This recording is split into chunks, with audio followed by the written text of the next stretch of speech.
You're going to get that stack of letters coming to you through certified mail.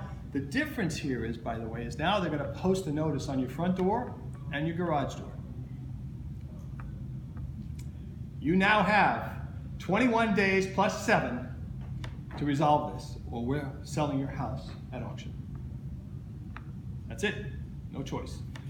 As you go through these steps, it gets more and more difficult to negotiate with the bank. Okay? Now, I've been able to stop foreclosures like hours before the foreclosure actually happened. But that's only because you need to know how to do this. You need to know how to talk to these guys. They're not there to help you, but they are if you know how to make it work for you. At the auction that happens, and it happens on the steps in Sacramento, it's actually done over a garbage pail or on a table, right on the court step, literally on the court steps. There's about 20 or 30 guys that stand around, and they typically will. They start about 9:30, and the first half hour they're going to go through all of the auctions that have been postponed. Now they've been postponed for various reasons. Number one, someone started a loan modification. They've considered doing a short sale. Maybe they filed bankruptcy, but there's a reason why it's been postponed. And then there's going to be a list given. Okay, these are the ones that we're actually going to auction off. And so you'll see, which they're not supposed to do, but you'll see these guys who are basically the same guys there all the time. They go in a little huddle and they start talking. Okay, I want this one, I want that one, I want this one. So they try to get the prices where they want it to be. They're not allowed to do that, but it happens. It happens all the time.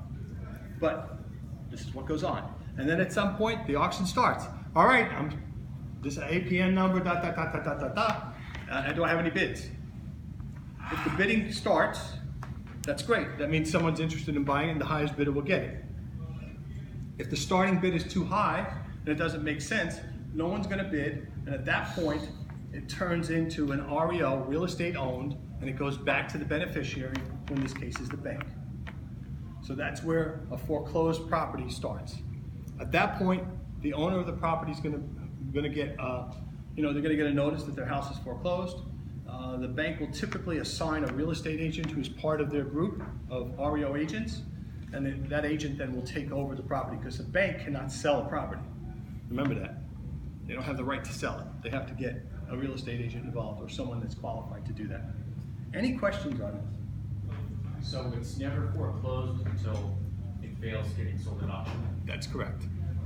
If it gets sold in auction, it's foreclosed, but it's foreclosed to a new buyer. Actually, it's sold. It's not foreclosed. It's sold.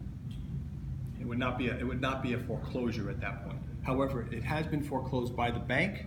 It'll still show up as a foreclosure on the credit report because it was foreclosed and the bank lost money. Yes, sir. It needs to be on the garage door too? Say that? It needs to be on the garage door too? That's who whoever the bank assigns to, whoever the trustee assigns to put the notices out, they'll typically put it on the front door and the garage door. I've never seen one on a garage. Oh, in Sacramento they do. I'm sorry, maybe they don't do it out here. Yeah, I've seen them post right on the side of the door. Yeah. So, but they do that because that way you can't say I didn't know. Okay? They try to notify you as much as they can. Yes, sir. The starting price is usually set by the bank. It's set by the bank and the trustee, and it could be any price. Typically, it's how much the homeowner owes plus the fees to get to this point. So if they owed $150,000 and the trustee now had to hire an attorney, there's a bunch of documents that went out, all these mailings. So maybe that there's a $25,000 in past due plus another $30,000 in fees. So now that's the amount of the starting bid. There are going to be times when the bank is going to start the bidding at $3. Okay? Because they want to get rid of this thing. And that when they do that, when they start the starting bids at a lower price, all of a sudden a lot of people are bidding for it.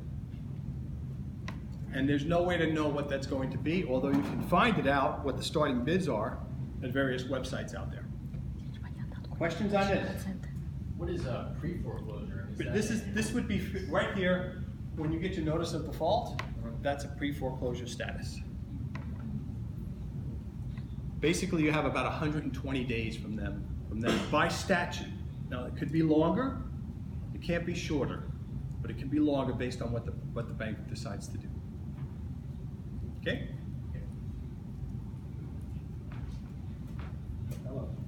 There are two types of foreclosure. One is judicial and one is non-judicial.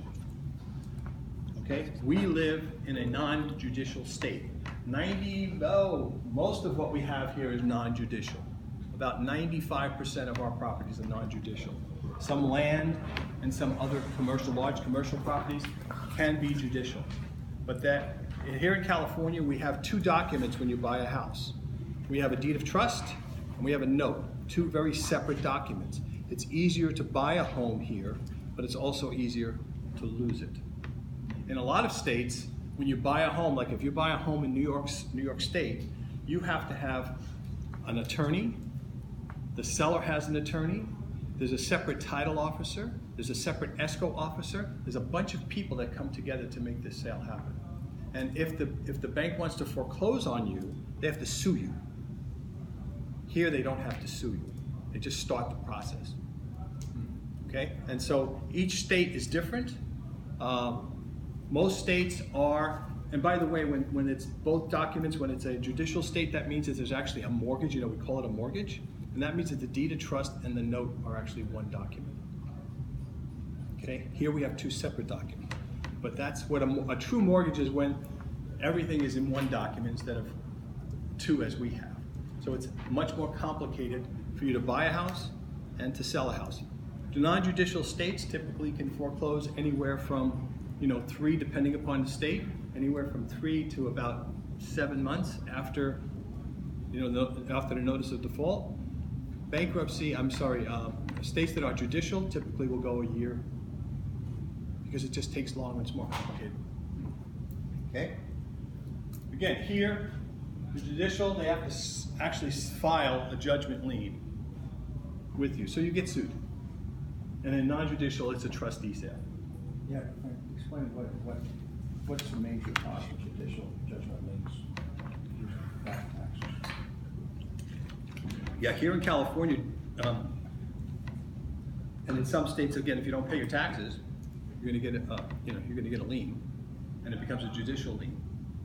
Here in California, you don't have to pay property taxes for 5 years before anything actually happens. You get a 5-year grace, but you constantly, So a lot of people don't pay their taxes, and then all of a sudden, after 5 years, when they get the notice, they pay it all off, and for another 5 years, they don't pay it. But a lot of other states will have liens where you can actually buy a lien, okay? And instead of the person paying the bank, you now control the lien, so that the money goes to the bank who sends it to you. And those interest rates that you can get on some of those liens are 18, 20% in some cases. But you have to know what you're doing when you're coming to these types of documents. This is buying liens and buying deeds can be very lucrative, but it's like really playing the stock market, because you can lose money too, and you can lose a lot in some cases if you don't know what you're doing. Luckily, we have the education process to show people how to do that. Harish is making 60% on that deal that he did out of state. Really? Yeah. Yeah, I mean, He showed it last week, and it was amazing. But he was you can buy houses if you know what you're doing with. 60, sold for 135, Yeah. and foreclosed on. Yeah. So it's pretty crazy what you can do with liens. I mean, you've probably heard of people buying houses for $50.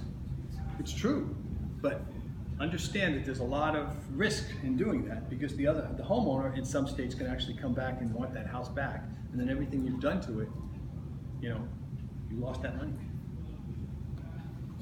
The truth is simple: when foreclosure rates go up, opportunities for more lucrative real estate deals go up exponentially, and that's true.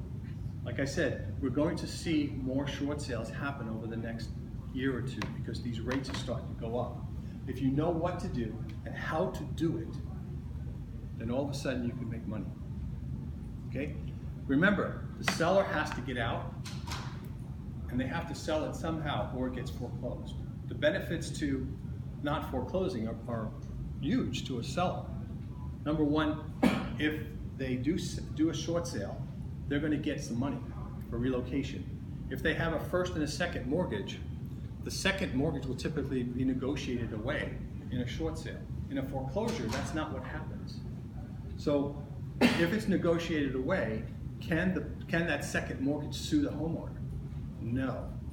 In a foreclosure, the foreclosure is being done by the first lender only. Can the second mortgage holder, since they're getting this much, can they sue you at some point? The answer is yes, they can. So 3 reasons. Number 1, foreclosure. Your credit will hurt you for a long period of time. If you have a second mortgage, that's gone. You don't have to worry about being sued.